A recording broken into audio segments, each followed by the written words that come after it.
Fala galera, e aí, tudo certinho com vocês? Aqui é a professora Leide Rodrigues e estaremos dando continuidade aos nossos conteúdos na área de história e nesse momento trataremos acerca do mundo, né, das origens da Idade Moderna. Já que nos nossos últimos vídeos falamos acerca da Idade Média, agora falaremos um pouco desse processo de transição, focando principalmente os nossos estudos na parte em que preconiza a formação do Estado moderno. Então, a crise, o declínio do feudalismo e o nascimento do Estado moderno. Ou seja, a origem e a teoria, aquele momento em que a gente vai ter o poder começando a centralizar na mão dos monarcas dentro da Europa.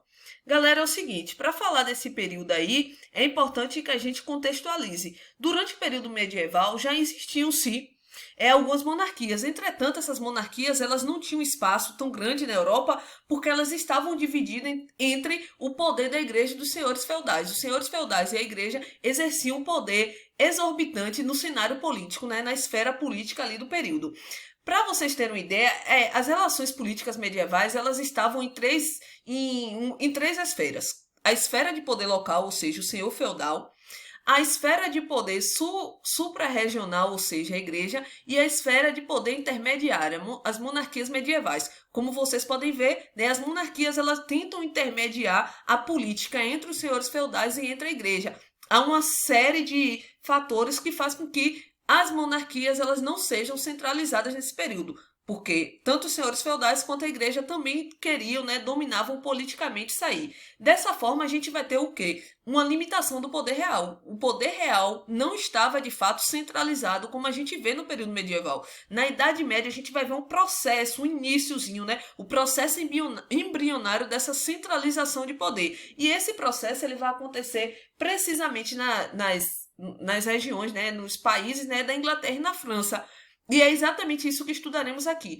De antemão, a gente precisa também salientar que é essa formação desses estados modernos que vai caracterizar a época moderna, ou seja, quais são as características desses estados nacionais que vão florescer a partir de então. Para ser formado esses estados, né, para ser formado esses estados modernos, eles precisam ter características em comuns. E estudaremos essas características comuns aqui, né, essas características em comum, só para que vocês tenham em mente, tendo em vista que não é o foco principal da nossa aula, porque nós falaremos disso mais adiante. Aqui só falaremos do processo inicial da formação desses estados. Para que seja considerado um estado, né, o estado nacional, ele precisa ter características concretas. E quais são essas características? Um território definido, ele precisa ter moedas, leis, pesos e medidas unificados, a unificação. É preciso existir um governo soberano, né? Um rei governando ali, um monarca governando de forma soberana. O idioma ele precisa ser comum a toda a população. É necessário um exército permanente. É necessário também a formação de um corpo burocrático e diplomático, uma corte real e também a criação de órgãos consultivos. Então, tudo isso aí faz parte do que a gente caracteriza como estados nacionais, que veremos mais à frente. Se tratando do contexto específico da nossa aula, falaremos do caso inglês e do caso francês, né? Como é que a Inglaterra ela vai buscar essa centralização de poder? É importante a gente levar em consideração que a Inglaterra, antes mesmo ali do século XI, ela passava por um processo de constantes invasões. Essas invasões eram muito frequentes porque a Inglaterra estava organizada em reinos, não existia uma unificação territorial. Então, por conta disso, o Guilherme, o Conquistador, que era o governante do período, ele vai buscar apoio dos senhores feudais, para que, junto aos senhores feudais, eles encontrem um laço, né, de força, criem uma fidelidade para diminuir o número de invasões. E é exatamente dessa forma que Guilherme ele vai se tornar o grande senhor da Inglaterra, a partir do momento que ele vai unificar vários territórios a partir de 1066. Então, observe, além de unificar parte do território ali da Inglaterra, o Guilherme ele também, né, como o próprio nome diz, ele era um conquistador, ele vai chegar até o norte da antiga Gália. Ou seja, ele vai chegar ali ao norte da França, precisamente. E ele vai se aliar a outro grupo de senhores feudais, que são os chamados plantagenetas. Então, observe, além da unificação da Inglaterra, o Guilherme ele consegue chegar até a França. E após a morte dele, tá? Os descendentes de Guilherme vai começar a cobrar uma série de impostos desse norte da França para lutar contra os reis franceses, que eram chamados capetos. Então, a Inglaterra vai fazer com que essa parte do norte da França se una a eles para lutar contra os capetos.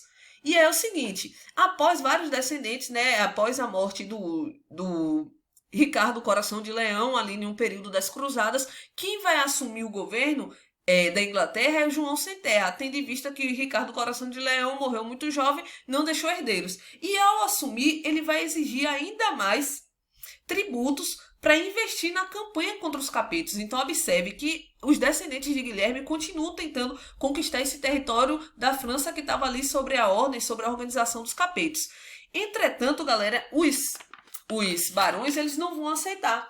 E eles não aceitam por quê? Porque eles começam a questionar, eles começam a recusar essa cobrança exacerbada de tributos. Então, o que é que o rei vai fazer, o João Sem Terra vai fazer? Ele vai lá e vai ordenar, né, que aprisione todos esses barões que fossem contra essa cobrança de tributos. Nesse momento, todos os barões ali vão se juntar, vão criar uma revolta generalizada e vai tentar limitar o poder do rei. Então, observe, a partir do momento que João Sem Terra ele tenta unificar o poder, ele tenta centralizar o poder na mão dele com essas conquistas, os barões, que eram, na verdade, os senhores feudais ali, vão fazer o seguinte, vão lá e vão burlar isso aí, vão burlar através da quê? Através de uma carta magna. Essa carta magna vai limitar o poder real. Limitar a partir de quê? A partir da criação de um grande conselho. O rei, desde esse momento, ele não pode mais tomar decisões.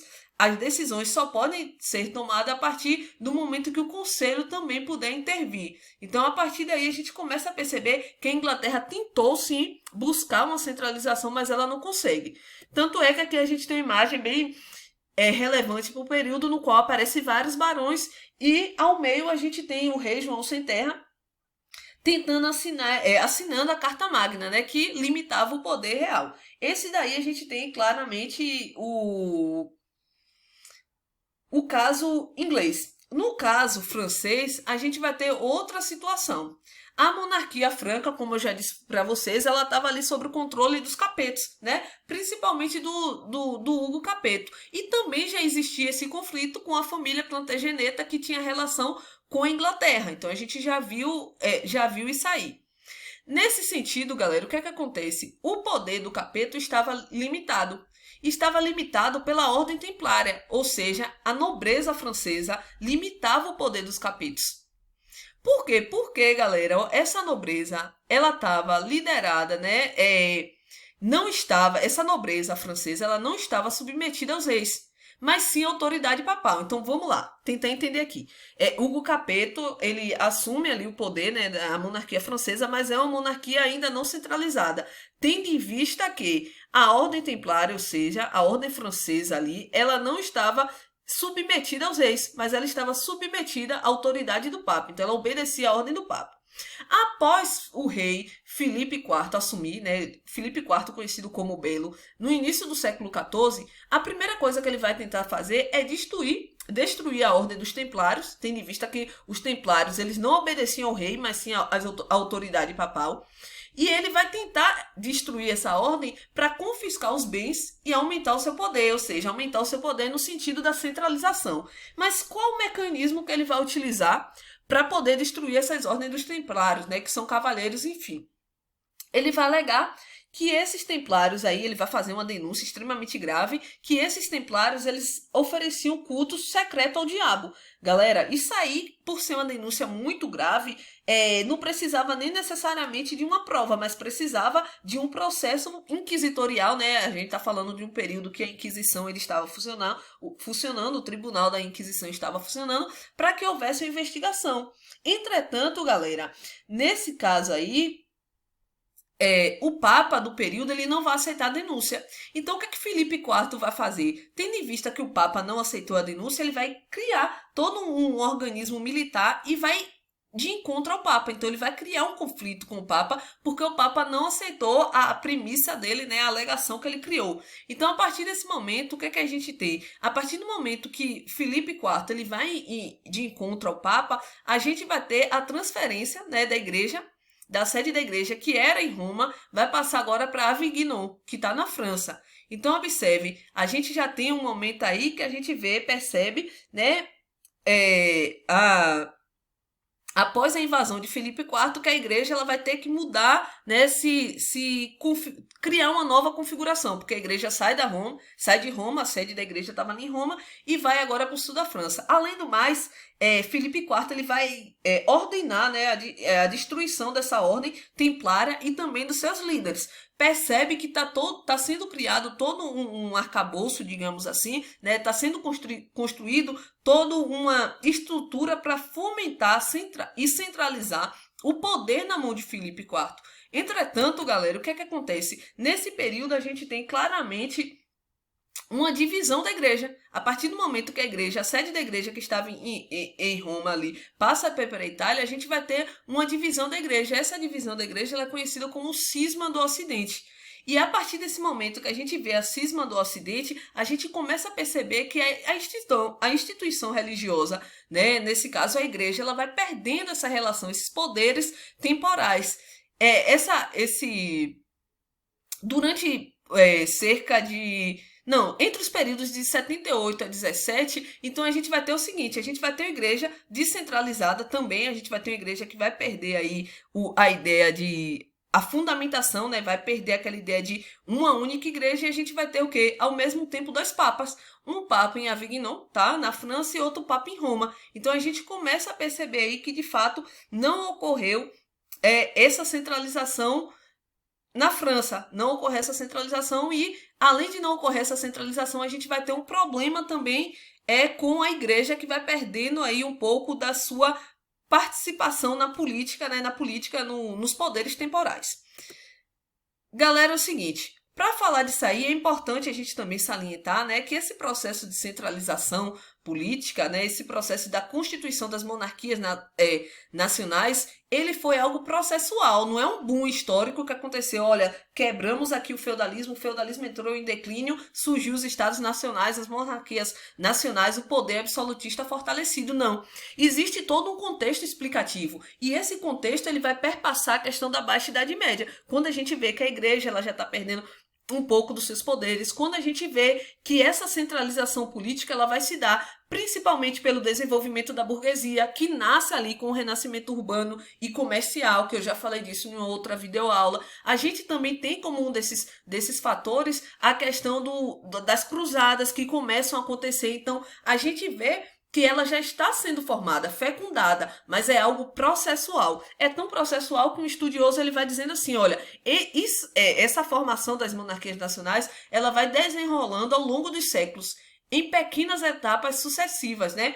O Gilmar Antônio Bedin, ele diz isso, ele traz essa frase, ou seja, eu preciso que vocês compreendam que essa formação, essa constituição das monarquias, ela vai se dar de forma sucessiva, pequenos momentos. Um desses fatores, como eu já falei para vocês, é o desenvolvimento da burguesia, né? E por que o desenvolvimento da burguesia? A Europa ela estava dividida em vários territórios. E cada um desses territórios existia um domínio, existia um grupo dominando. Então a burguesia ela vai buscar apoio dos reis para tentar fazer com que unifique as moedas, haja uma força policial para dar um suporte, né, para dar um suporte comercial a esses burgueses, porque se cada lugar que esses burgueses chegassem para comercializar, tivesse uma moeda, tivesse uma língua, tivesse uma série de impostos, não tivesse uma força policial para proteger, não havia essa junção. Então, observe, a burguesia começa a buscar apoio da realeza. Além disso, galera, os grandes senhores feudais, eles também buscam esse suporte, né? Eles buscam dar esse suporte para a realeza. Então, a burguesia, os senhores feudais e a realeza, eles vão se unir para fazer o quê? Para tentar equacionar, dimensionar as transformações sociais que estavam acontecendo na Europa nesse período. Então, esse grupo, eles vão se juntar e a partir do momento que eles se juntam, eles tentam buscar dar um suporte político a essas transformações que estavam acontecendo. Além disso, a gente também tem a questão dos camponeses. Esses camponeses eles vão vir para as cidades, vai haver esse deslocamento e a servidão já perde força e vai dificultar ainda mais a ordem feudal. Então a gente vê o declínio da ordem feudal e a ascensão desse grupo, né, que é a burguesia, a ascensão desse renascimento urbano como fatores preponderantes para que haja formação das monarquias nacionais. E a gente volta no próximo vídeo.